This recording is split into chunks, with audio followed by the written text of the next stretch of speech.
காசா தொடர்பாக Donald Trump வெளியிட்டிருக்கக்கூடிய காணொளியும் காசாவுக்காக போட்டி போடும் ரியல் எஸ்டேட் வியாபாரிகளும் சவுதி அரேபியாவிலே நடைபெற்ற அரபு நாட்டு தலைவர்களுடைய பேச்சுவார்த்தைகள் தொடர்பாக வெளியாகி இருக்கக்கூடிய சில ரகசியங்கள் 4 இறந்த இஸ்ரேலி ஆக்கிரமிப்பு கைதிகளை நாளைய தினம் ஒப்படைக்க போகும் ஹமாஸ் தரப்பினர். இதற்கான காரணங்கள் என்ன? சிரியாவிலே உச்ச வான்வழி தாக்குதல்களை மேற்கொண்டு வரும் இஸ்ரேலி ஆக்கிரமிப்பும் அடுத்த கட்ட நகர்வுகளும் சிரியா தொடர்பாக ஈரானின் வெளியுறவுத்துறை அமைச்சர் வெளியிட்டிருக்கக்கூடிய கருத்துக்கள்.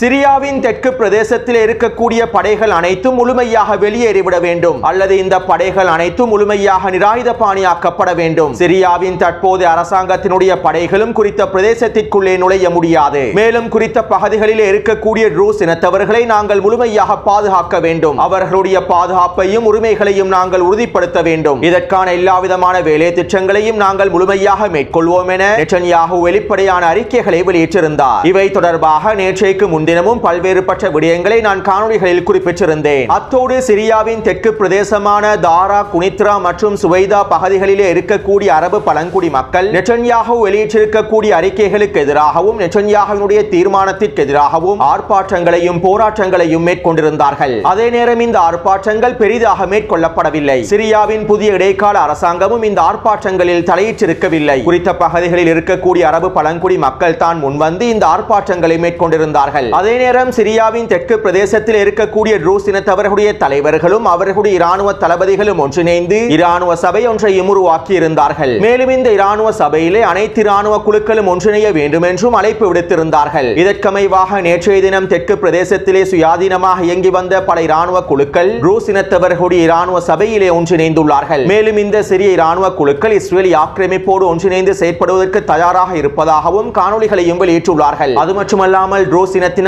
உருவாக்கப்பட்டிருக்கக்கூடிய இராணுவ சபைக்கு கீழால் ஒரு மிகப்பெரிய இராணுவ அணிவகுப்பு ஒன்று ஏற்பாடு செய்யப்பட்டிருந்தது. ஒன்றிணைந்த இராணுவ குழுக்கள் அனைத்தையும் ஒன்றிணைத்து இந்த அணிவகுப்புகளையும் மேற்கொண்டிருந்தார்கள். மேலும் தெற்கு சிரியாவின் ஏனைய பகுதிகளிலும் அணிதிரட்டல்களை மேற்கொண்டு வருகின்றார்கள். அத்தோடு இராணுவ சபையில் இணைந்திருக்கக்கூடிய சிப்பாய்களுக்கு தேவையான அனைத்து விதமான ஆயுதங்களையும் இராணுவ உபகரணங்களையும் இஸ்ரேலி ஆக்கிரமிப்பு அவசரமாக வழங்குவதாக உறுதியளித்துள்ளது. அது மட்டுமல்லாமல் சுவைதா, தாரா, குனித்ரா பிரதேசங்களில் இருக்கக்கூடிய ரூஸ் இனத்தவர்களுக்கு இஸ்ரேலி ஆக்கிரமிப்பு வேலை வாய்ப்புகளையும் அவசரமாக வழங்கியுள்ளது. ஆக்கிரமிக்கப்பட்ட கோலன் குன்று பிரதேசத்தினூடாக நுழைந்து அவர்களுடைய தொழில்களையும் மேற்கொள்ள முடியும். ஏற்கனவே ஆக்கிரமிக்கப்பட்ட கோலன் குன்று பிரதேசத்தில் இருக்கக்கூடிய நிறுவனங்கள் அவர்களுடைய வேலை வாய்ப்புகளையும் வெளியிட்டிருந்தார்கள். மேலும் இந்தியாவில் இருந்தும் இலங்கையில் இருந்தும் இன்னும் ஏனைய ஆசிய நாடுகளில் இருந்தும் ஆக்கிரமிக்கப்பட்ட கோலன் குன்று பிரதேசத்தில் இருக்கக்கூடிய நிறுவனங்களுக்கு வேலைக்காக சென்றிருந்தார்கள். எனவே தற்போது இஸ்ரேலி ஆக்கிரமிப்பு வெளிநாடுகளில் இருந்து ஊழியர்களை பெற்றுக் கொள்ளாமல் தெற்கு சிரியாவில் இருக்கக்கூடிய ரூஸ் இனத்தவர்களுக்கு இந்த வாய்ப்பினை வழங்கியுள்ளது. இதற்கமைவாக நேற்றைய தினத்திலிருந்து ஆயிரக்கணக்கான ரூஸ் இனத்தவர்கள் ஆக்கிரமிக்கப்பட்ட கோலன் குன்று பிரதேசத்தினூடாக நுழைந்து நிறுவனங்களில் ஒன்றிணைக்கப்பட்டுள்ளார்கள். மேலும் இவர்களுக்கான சம்பளத்தினை முழுமையாக வழங்குவதற்கும் இஸ்ரேலி ஆக்கிரமிப்பு ஒப்புக்கொண்டுள்ளது. அதாவது இதற்கு பிறகு தெற்கு சிரியாவில் இருக்கக்கூடிய ரூஸ் இனத்தவர்கள் சிரியாவின் புதிய இடைக்கால அரசாங்கத்திற்கு கட்டுப்பட தேவையில்லை. சிரியாவின் புதிய இடைக்கால அரசாங்கத்தில் தங்கியிருக்கவும் தேவையில்லை. இஸ்ரேலி ஆக்கிரமிப்பு அவர்களுக்கான எல்லா விதமான உதவிகளையும் மேற்கொள்கின்றது. அவர்களுக்கான வேலை வாய்ப்புகளையும் இஸ்ரேலி ஆக்கிரமிப்பு வழங்கியுள்ளது. இராணுவ சபையை உருவாக்கி இராணுவ ரீதியிலான உபகரணங்களையும் வழங்கியுள்ளது. மேலும் தாரா, சுவைதா பிரதேசங்களில் இருக்கக்கூடிய முக்கியமான அணைக்கட்டுகளை ஒன்றிணைத்து குறித்த பிரதேசத்தில் இருக்கக்கூடிய ரூஸ் இனத்தவர்களுக்கு முழுமையான நீர் விநியோகத்தினை வழங்குவதற்கும் இஸ்ரேலி ஆக்கிரமிப்பு திட்டமிட்டிருப்பதாக இஸ்ரேலி ஆக்கிரமிப்பின் சேனல் 12 ஊடகமானது செய்திகளை வெளியிட்டுள்ளது. அதே போன்று குறித்த பிரதேசங்களில் இருக்கக்கூடிய ரூஸ் இனத்தவர்களுக்கு தேவையான மருத்துவ உதவிகளை வழங்குவதற்கும் இஸ்ரேலி ஆக்கிரமிப்பு அடுத்த கட்ட நடவடிக்கைகளை ஆரம்பித்திருப்பதாகவும் தெரிவிக்கப்படுகின்றது. சுருக்கமாக குறிப்பிடுவதாக இருந்தால் தெற்கு சிரியாவினை இஸ்ரேலி ஆக்கிரமிப்பு அதனுடைய மாநிலமாக மாற்றிவிட்டது. ரூஸ் இனத்தவர்களுக்கான மாநிலமாக இஸ்ரேலி ஆக்கிரமிப்பு மாற்றிவிட்டது. மேலும் குறித்த பிரதேசம் முழுவதையும் இஸ்ரேலி ஆக்கிரமிப்பு தங்களுடைய கட்டுப்பாட்டுக்கு கீழால் கொண்டு வந்துவிட்டது. இராணுவ சபையை பயன்படுத்தி ரூஸ் இனத்தவர்களை ஆட்சி செய்வதற்கான அடுத்த கட்ட வேலை திட்டங்களையும் ஆரம்பித்து விட்டது. அத்தோடு நேற்றிரவு டமஸ்கஸின் தெற்கு பிரதேசத்திலே இருக்கக்கூடிய அரபு பழங்குடி மக்கள் அணிதிரட்டல்களையும் ஆரம்பித்திருந்தார்கள். சிரியாவின் புதிய இடைக்கால அரசு ஏதும் செய்யாவிட்டாலும் நாங்களாவது இஸ்ரேலி ஆக்கிரமிப்புக்கு எதிராக எதிராக தாக்குதல்களை மேற்கொள்வோம் என அரபு பழங்குடி மக்கள் அணிதிரட்டல்களையும் ஆரம்பித்துள்ளார்கள். மேலும் இதனை அறிந்து கொண்ட இஸ்ரேலிய ஆக்கிரமிப்பு ராணுவம் நேற்றிரவு இவர்களை இலக்கு வைத்து உச்ச வான்வழி தாக்குதல்களையும் ஆரம்பித்திருந்தது. தாரா மற்றும் சுவைதாவின் வடக்கு பிரதேசத்திலும் டமஸ்கஸை சுற்றியிருக்கக்கூடிய பிரதேசங்களிலும் இஸ்ரேலிய ஆக்கிரமிப்பு உச்ச வான்வழி தாக்குதல்களை மேற்கொண்டிருந்தது. நேற்றிரவு மாத்திரம் 25க்கும் அதிகமான வான்வழி தாக்குதல்கள் மேற்கொள்ளப்பட்டுள்ளன. குறித்த பிரதேசங்களில் இருக்கக்கூடிய ஆயுத கிடங்குகளை இலக்கு வைத்து நாங்கள் இந்த தாக்குதல்களை மேற்கொண்டுள்ளோம் என்றும் இஸ்ரேலிய ஆக்கிரமிப்பு அறிவித்துள்ளது. அத்தோடு டமஸ்கஸ் நகர்ப்புற பிரதேசங்களிலும் நேற்றிரவு இஸ்ரேலிய ஆக்கிரமிப்பு சில வான்வழி தாக்குதல்களை மேற்கொண்டுள்ளது. மேலும் இந்த வான்வழி தாக்குதலுக்கு பிறகு தாரா மற்றும் சுவைதா எல்லை பிரதேசங்களில் இருக்கக்கூடிய ஜூலானினுடைய STS படைகள் பின்வாங்கியுள்ளன. இஸ்ரேலிய ஆக்கிரமிப்பின் போர்த்தாங்கி வாகனங்கள் குறித்த பிரதேசத்தினூடாக முன்னேறியதை தொடர்ந்தே சிரியாவின் அரச படைகளாக அடையாளப்படுத்தப்பட்டிருக்கக்கூடிய STS பயங்கரவாத படைகள் பின்வாங்கியுள்ளார்கள். இவர்களுடைய போர் வாகனங்களையும் ஏனைய உபகரணங்களையும் முழுமையாக குறித்த பிரதேசங்களில் இருந்து இரவோடு இரவாக வெளியேற்றியுள்ளார்கள். இஸ்ரேலிய ஆக்கிரமிப்போடு நாங்கள் எந்த விதமான மோதல்களையும் விரும்பவில்லை, இஸ்ரேலிய ஆக்கிரமிப்புக்கு எதிரான தாக்குதல்களை மேற்கொள்வதற்கும் விரும்பவில்லை என்று ஜூலானி அவருடைய படைகளை பின்வாங்க செய்துள்ளார். மேலும் இந்த நிலைமை தொடர்பாக சிரியாவினுடைய ஆய்வாளர் ஒருவர் இவ்வாறு தெரிவித்துள்ளார். சிரியா மீதான இஸ்ரேலிய ஆக்கிரமிப்பின் தாக்குதல்கள் ஈரானிய இருப்பின் காரணமாக மேற்கொள்ளப்பட்ட தாக்குதல்கள் என்றும் ஈரானினுடைய தளங்களை இலக்கு வைத்து தான் இஸ்ரேலிய ஆக்கிரமிப்பு தாக்குதல்களை மேற்கொண்டு வருகின்றது என்றும் ஜூலானியினுடைய ஊடகங்கள் பிரச்சாரங்களை மேற்கொண்டு மக்களை நம்ப வைத்திருந்தார்கள். ஆனால் இன்று இஸ்ரேலிய ஆக்கிரமிப்பு தெற்கு சிரியாவையே ஆக்கிரமித்து விட்டது. இஸ்ரேலிய ஆக்கிரமிப்பினுடைய போர் வாகனங்கள் குனித்ரா மற்றும் தாரா பிரதேசத்தினூடாக நுழைகின்றன. இஸ்ரேலிய ஆக்கிரமிப்பு படைகள் நுழைந்ததும் ஜூலானினுடைய படைகள் பின்வாங்கிவிட்டன.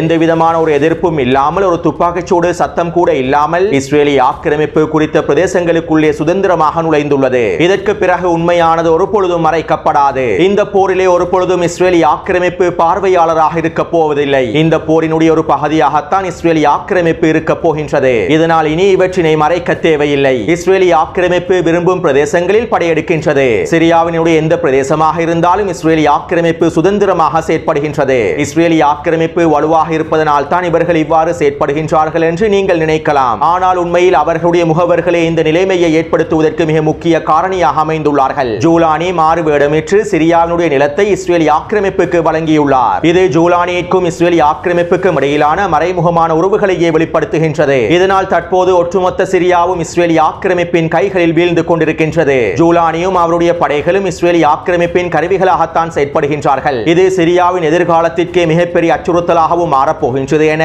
சிரியாவினுடைய குறித்த ஆய்வாளர் தெரிவித்துள்ளார். அத்தோடு தெற்கு சிரியாவிலே இஸ்ரேலிய ஆக்கிரமிப்பு உச்ச வான்வழி தாக்குதல்களை மேற்கொண்டு வரக்கூடிய இந்த சூழ்நிலையில் ஜூலானி தற்போது ஜோர்டான் நாட்டுக்கு விஜயம் செய்துள்ளார். தெற்கு சிரியா தொடர்பாக எந்த விதமான கண்டன அறிக்கைகளையும் வெளியிடாமல், இஸ்ரேலிய ஆக்கிரமிப்புக்கு எதிராக நெட்டன்யாஹுவுக்கு எதிராக கண்டன அறிக்கைகளை கூட வெளியிடாமல் ஜூலானி ஜோர்டான் நாட்டுக்கு சென்றுள்ளார். அடுத்து இன்று காலையிலேயே இஸ்ரேலிய ஆக்கிரமிப்பு தாரா சுவைதா பிரதேசங்களில் இருக்கக்கூடிய அரபு பழங்குடி மக்களை முழுமையாக வெளியேறுமாறு கட்டளையிட்டுள்ளது. இஸ்ரேலிய ஆக்கிரமிப்பின் ஆட்சியை ஏற்று நடக்கக்கூடியவர்கள் குறித்த பிரதேசங்களில் வாழலாம். ஆயுதங்களை முழுமையாக களைந்துவிட்டு குறித்த பிரதேசங்களிலே வாழலாம். இல்லாவிட்டால் குறித்த பகுதிகளில் இருந்து முழுமையாக வெளியேறிவிட வேண்டும் என இஸ்ரேலிய ஆக்கிரமிப்பு கட்டளையிட்டுள்ளது. இதற்கமைவாக சுவைதாவின் தெற்கு பிரதேசத்திலிருந்தும் தாராவின் மேற்கு பிரதேசத்திலிருந்தும் அதிகளவான மக்கள் வெளியேறி வருவதாகவும் செய்திகள் வெளியாகியுள்ளன. அத்தோடு இஸ்ரேலிய ஆக்கிரமிப்புடைய இந்த அறிவித்தலை தொடர்ந்து டமஸ்கஸ் பிரதேசத்திலும் சில ஆர்ப்பாட்டங்கள் மேற்கொள்ளப்பட்டிருந்தன. இந்த ஆர்ப்பாட்டங்களின் போது இவ்வாறான கோஷங்கள் எழுப்பப்பட்டிருந்தன. இந்த அவமானத்தை விட மரணமே சிறந்தது என்றும் கோஷங்களை எழுப்பியிருந்தார்கள். மேலும் சிரியாவுடைய புதிய மக்கள் எதிர்ப்பானது இஸ்ரேலிய ஆக்கிரமிப்புக்கு எதிராக தாக்குதல்களை மேற்கொள்வதற்கு தயாராக இருப்பதாகவும் அறிவித்துள்ளார்கள். ஏற்கனவே சிரியாவின் புதிய மக்கள் எதிர்ப்பானது ஹோம்ஸ், லட்டக்கியா பிரதேசங்களில் STS பயங்கரவாதிகளுக்கு எதிராக தாக்குதல்களை மேற்கொண்டு வருகின்றார்கள். STS பயங்கரவாதிகள் சிறுபான்மை மக்கள் இலக்கு வைத்து படுகொலை தாக்குதல்களை மேற்கொள்வதனால், மேலும் அவர்களுடைய சொத்துக்களை சூறையாடுவதனால் அவர்களுக்கு எதிராகவே சிரியாவின் புதிய மக்கள் எதிர்ப்பானது தாக்குதல்களையும் மேற்கொண்டு வருகின்றார்கள். இப்படியான நிலைமையிலேயே சிரியாவுடைய புதிய மக்கள் எதிர்ப்பானது இஸ்ரேலிய ஆக்கிரமிப்புக்கு எதிராக தாக்குதல்களை மேற்கொள்வதற்கு தயாராக இருப்பதாகவும் அறிவித்துள்ளார்கள். அடுத்து நேற்றைய தினம் ரஷ்யாவினுடைய வெளியுறவுத்துறை அமைச்சர் ஈரானுக்கு விஜயம் செய்திருந்தார். மேலும் ஈரானிய தலைமைகளை சந்தித்து சில முக்கியமான கலந்துரையாடல்களையும் மேற்கொண்டிருந்தார். இதன்போது சிரியாவின் விவகாரம் தொடர்பாகவும் கலந்துரையாடல்கள் மேற்கொள்ளப்பட்டிருந்தன. மேலும் இந்த பேச்சுவார்த்தைகளுக்கு பிறகு நடைபெற்ற ஊடக சந்திப்பிலே ஈரானினுடைய வெளியுறவுத்துறை அமைச்சர் இவ்வாறு தெரிவித்திருந்தார். சிரியாவிலே அமைதி மற்றும் ஸ்திரத்தன்மையை நாங்கள் விரும்புகின்றோம். சிரியா தொடர்பான எங்களுடைய நிலைப்பாடுகள் சீரமைக்கப்பட்டுள்ளன. மேலும் சிரியாவில் இருக்கக்கூடிய மக்களின் உரிமைகள் பாதுகாக்கப்பட வேண்டும். பிராந்திய ஒருமைப்பாட்டையும் சிரியா பாதுகாக்க வேண்டும். ஈரான் எப்போதும் பிராந்தியத்தில் உள்ள எதிர்ப்பற்றுகளுக்கு முழுமையான உதவியை வழங்கும். அத்தோடு அதிகபட்ச அழுத்தம் வழங்கப்பட்டிருக்கக்கூடிய சூழ்நிலையில் நாங்கள் அமெரிக்காவோடு எந்த விதமான பேச்சுவார்த்தைகளையும் மேற்கொள்ளப் போவதில்லை. அமெரிக்காவுடனான பேச்சுவார்த்தைகளை மேற்கொள்வதில் எங்களுக்கு எந்த திட்டமும் இல்லை என ஈரானின் இஸ்ரேலினுடைய வெளியுறவுத்துறை அமைச்சர் தெரிவித்துள்ளார்.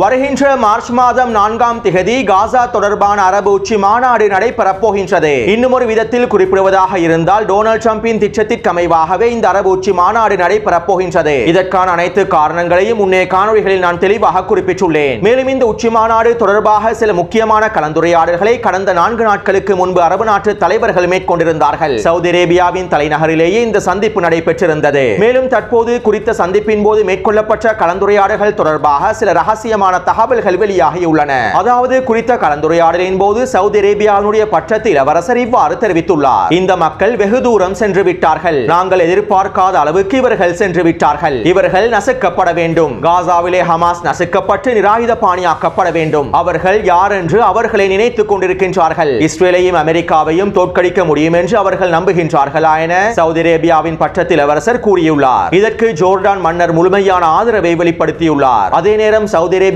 இந்த கருத்துக்களை கத்தாரி அதிபரும் எகிப்திய அதிபரும் முழுமையாக ஏற்றுக்கொள்ளவில்லை என்றும் தெரிவிக்கப்படுகின்றது. இந்த கலந்துரையாடலிலே இதற்கான எதிர்ப்புகளையும் கத்தார் மற்றும் எகிப்திய அதிபர்கள் வெளியிட்டுள்ளார்கள் என குறித்த கலந்துரையாடல் தொடர்பான சில தகவல்கள் வெளியாகியுள்ளன. மேலும் இந்த தகவல்களை வல்லா ஊடகமும் வெளியிட்டுள்ளது. அடுத்து மத்திய கிழக்கிற்கான டொனால்ட் ட்ரம்பினுடைய விசேட தூதுவர் ஸ்டீவ் விட்கோஃப் இவ்வாறு தெரிவித்துள்ளார். காசா தொடர்பான டொனால்ட் ட்ரம்பினுடைய திட்டம் தொடர்பாக விவாதிப்பதற்காகவும் இந்த திட்டம் தொடர்பான அடுத்த கட்ட நடவடிக்கைகளை மேற்கொள்வதற்காகவும் மத்திய கிழக்கு பிராந்தியத்தில் இருக்கக்கூடிய ரியல் எஸ்டேட் டெவலப்பர்களுடனும் திட்டமிடல் வியாபார நிறுவனங்களுடனும் நாங்கள் ஒரு மிகப்பெரிய உச்சி மாநாடு ஒன்றை ஏற்பாடு செய்துள்ளோம். காசாவிலே முதலீடு செய்வதற்காக பல நாடுகள் போட்டி போட்டுக்கொண்டு அமெரிக்காவை அணுகியுள்ளன. அதே போன்று பல ரியல் எஸ்டேட் நிறுவனங்களும் தயாராகவே இருக்கின்றார்கள். எனவே நாங்கள் அனைவரையும் ஒன்றிணைத்து ஒரு மிகப்பெரிய உச்சி மாநாட்டை மேற்கொள்வோம். இதன் மூலமாக அடுத்த கட்ட வேலை திட்டங்களை ஆரம்பிப்போம் என மத்திய கிழக்கிற்கான டொனால்ட் ட்ரம்பினுடைய தூதுவர் ஸ்டீவ் விட்கோஃப் தெரிவித்துள்ளார். அதாவது ஒட்டுமொத்த ரியல் எஸ்டேட் வியாபாரிகளையும் ஒன்றிணைத்து அமெரிக்கா ஒரு மிகப்பெரிய உச்சி மாநாட்டை மேற்கொள்ள போகின்றது. மேலும் காசாவிலே மேற்கொள்ளப்படக்கூடிய முதலீடுகள் தொடர்பாகவும் சவுதி அரேபியாவின் ரியல் எஸ்டேட் நிறுவனங்கள் தொடர்பாகவும் இதற்கு பின்னால் இருக்கக்கூடிய பிளாக் ராக்கின் ரியல் எஸ்டேட் நிறுவனங்கள் தொடர்பாகவும் 2 வாரங்களுக்கு முன்பே நான் காணொளிகளில் குறிப்பிட்டிருந்தேன். எனவே தற்போது இவர்கள் அனைவரையும் ஒன்றிணைத்து ஒரு மிகப்பெரிய உச்சி மாநாட்டையும் மேற்கொள்ள போகின்றார்கள். அது மட்டுமல்லாமல் டொனால்ட் ட்ரம்ப் காசாவுடைய எதிர்கால திட்டம் தொடர்பான காணொளி ஒன்றையும் வெளியிட்டிருந்தார். 2025ஆம் ஆண்டு சிதைக்கப்பட்டிருக்கக்கூடிய காசாவை நாங்கள் இவ்வாறு தான் கட்டியெழுப்ப போகின்றோம் என்பதனை விளக்கும் நோக்கத்தோடு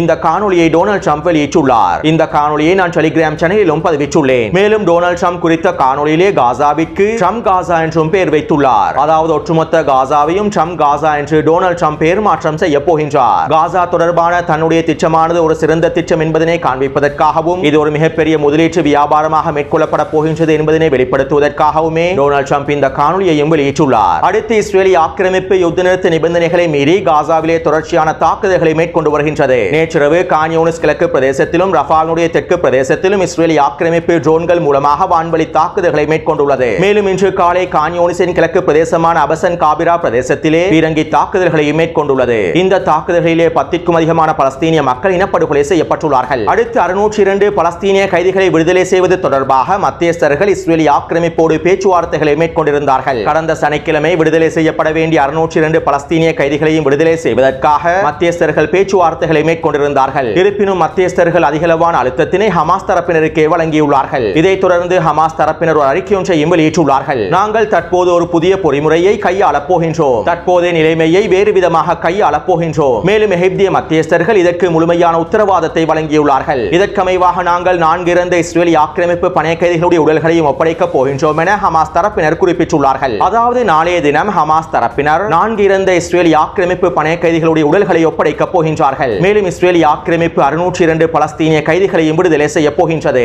அதே நேரம் இந்த 4 இஸ்ரேலிய ஆக்கிரமிப்பு உடல்களுக்கு ஈடாகவும் இஸ்ரேலிய ஆக்கிரமிப்பு இறந்த பலஸ்தீனியர்களுடைய உடல்களை ஒப்படைக்கும். மேலும் அதற்கு ஈடாக சிறுவர்களையும் பெண்களையும் ஒப்படைக்கும் என பலஸ்தீனிய ஊடகங்கள் தெரிவித்துள்ளன. அதே நேரம் நாளைய தினம் அணிவகுப்புகள் மேற்கொள்ளப்படுமா என்பது தொடர்பாக இன்னும் எந்த விதமான கருத்துக்களும் வெளிப்படுத்தப்படவில்லை. எனவே இந்த காணொளி தொடர்பான கருத்துக்களை பதிவிடுங்கள். தொடர்ந்து என்னுடன் இணைந்திருங்கள். நன்றி, வணக்கம்.